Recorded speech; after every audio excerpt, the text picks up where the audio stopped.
जब वो 9 साल की थी तो उसके मुंह बोले भाई ने पहले उसके सीने पर हाथ फेरा, फिर उसकी पैंटी में वो अपना हाथ डाला।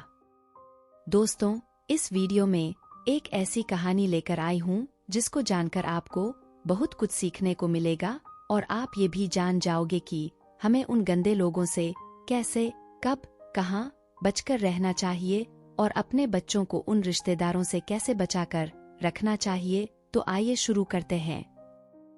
ये कहानी है एक सोनी नाम की लड़की की। उसकी उम्र लगभग 9 से 10 साल की थी। वो बहुत मासूम और भोली थी।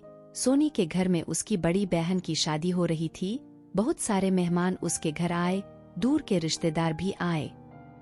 उन रिश्तेदारों में कई जाने पहचाने तो कई अजनबी भी थे, पर क्या अजनबी क्या पहचान वाले, इन सब बातों से सोनी पूरी तरह से अनजान थी। घर में सबसे छोटी और चुलबुली सोनी ही थी, सबकी चहेती और लाडली भी। सोनी के घर में क्या हो रहा है, इन सब के मामले में वो कच्ची थी, लेकिन उस कच्ची उम्र में उसके साथ जो हुआ उसकी याद आज भी वैसी ही है, बिल्कुल तरोताजा, जिसे सोचकर आज भी सोनी कई बार सहम जाती है तो कई बार खुद से उसको घिन भी आ जाती है। उसको याद है वो दिन, ठंडी का मौसम था, सारे लोग शादी में व्यस्त थे। सोनी बाकी बच्चों के साथ घर में छुपन छुपाई खेल रही थी। वो सब बच्चों में एक बड़ा बच्चा भी था जो सोनी के साथ खेल रहा था। वो भी उस छोटे बच्चों की तरह ही, रिश्ते में तो वो सोनी का भाई ही था, दूर का रिश्तेदार मामाजी के बहन का लड़का था। वो सारे लोग काफी घुल मिल गए थे। सोनी को भी उससे काफी अच्छी दोस्ती हो गई। उसे सोनी की तरह कार्टून नहीं बल्कि न्यूज़ देखना पसंद था। वो सोनी को सबके सामने प्यार करता, छोटी है ये कहकर बदन सहलाता और सोनी की होनहारी की तारीफ करता। कभी गोद में खिलाता तो कभी गोद में उठाकर बाहर भी ले जाता, कभी चॉकलेट खिलाने तो कभी आइसक्रीम खिलाने तो कभी यूं ही घुमाने। पर उस दिन बहुत कुछ अजीब हुआ, इतना अजीब कि सोनी आज भी उस घटना को याद करके उसे महसूस कर सकती है और फिर सारी तस्वीरें उसकी आंखों के सामने ऐसे आ जाती हैं जैसे कोई डरावनी फिल्म हो। एक दिन अचानक कमरे में सोनी उसके बगल में छुप गई।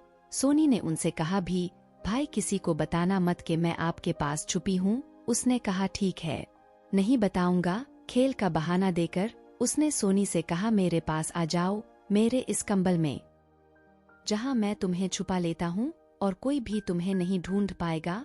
फिर ठंड भी थी और सोनी उसके पास जाकर छुप गई, क्योंकि वो खेल सोनी को जीतना था और सोनी उसकी बात मान ली। उसने सोनी के बदन को प्यार से सहलाने लगा और सोनी को अच्छा लग रहा था, पर धीरे धीरे सोनी को अजीब सा लगने लगा। वो प्यार से उसके बदन को सहलाना अब अच्छा नहीं लग रहा था। वो सोनी के सीने को छू रहा था। उस वक्त तो सोनी के सीने पर कुछ था भी नहीं, बिल्कुल वो आम बच्चों की तरह थी। उसने सोनी के निप्पल पर जोर से चूटी काटी और वो चीख उठी, चिल्लाई, पर शोर ज्यादा दूर नहीं जा सका, क्योंकि उससे पहले ही उसने सोनी का मुंह बंद कर दिया। जब उसे सोनी के सीने पर कुछ नहीं मिला तो उसने कुछ और तलाशना शुरू किया। उस समय तो वो नहीं समझ पाई आखिर वो क्या चाहता था, लेकिन बचपन की उसकी तलाश को अब सोनी समझ पाई और अब वो उसकी तलाश को भली भांति समझती भी है। वो अपना हाथ सोनी की पैंटी के अंदर की तरफ बहाने लगा और धीरे धीरे उसने सोनी के प्राइवेट पार्ट को छूना शुरू किया। सोनी को कुछ समझ में नहीं आ रहा था, जिसे वो खुद नहीं छूती थी उसे वो यूं टच कर रहे हैं। आखिर उसके साथ ये हो क्या रहा है? वो सोनी के प्राइवेट पार्ट में उंगली क्यों डाल रहा है? सोनी ने पूरी जोर लगाई, अपनी सारी ताकत झोंक दी खुद को छुड़ाने की, लेकिन नहीं छूट पाई, वो नहीं बच पाई। सोनी ने जोर की आवाज लगाई और फिर उसने सोनी को छोड़ दिया। उसने उसे छोड़ तो दिया, पर वो सोनी की आवाज को हमेशा के लिए खामोश कर दिया। 15 दिनों तक वो सोनी को किसी न किसी बहाने ऐसे ही छूता रहता और वो कुछ नहीं कर पाती। सोनी अपनी माँ को सब बता देना चाहती थी, पर नहीं बता पाई।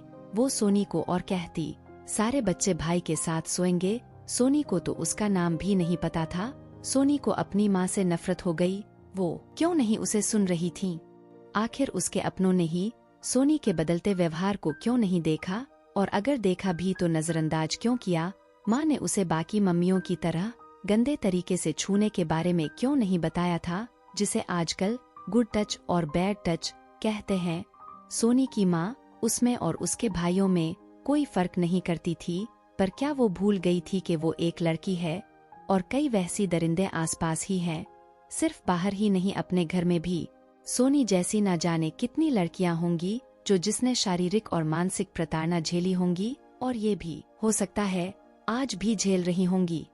दोस्तों, मैं ये दावे के साथ कह सकती हूँ, इसकी शुरुआत कहीं ना कहीं अपने घर से ही होती है और अपनों से ही होती है, पर हम किसी को बता नहीं पाते हैं।